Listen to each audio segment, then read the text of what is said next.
M news కి స్వాగతం.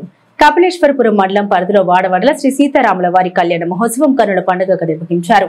కోరుమిల్లిలో బసవరాజు చెరువు వద్ద కొలువైన శ్రీ ఆంజనేయ స్వామి ఆలయం వద్ద, కొండిశెట్టి వారి రామాలయం వద్ద, చిన్న కోరుమిల్లి శ్రీ సీతారాముల ఆలయం వద్ద రాముల వారి కళ్యాణం వేద పండితుల మంత్రోచ్చరణ మధ్య భక్తుల సమక్షంలో వైభవంగా నిర్వహించారు. కళ్యాణం తిలకించే భక్తులకు పానకం, ప్రసాద పంపిణీ అలాగే అన్న సమరాధన నిర్వహించారు.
మరిన్ని తాజా వార్తా విశేషాల కోసం ఎం న్యూస్ ను సబ్స్క్రైబ్ చేయండి, మీ మిత్రులకు షేర్ చేయండి.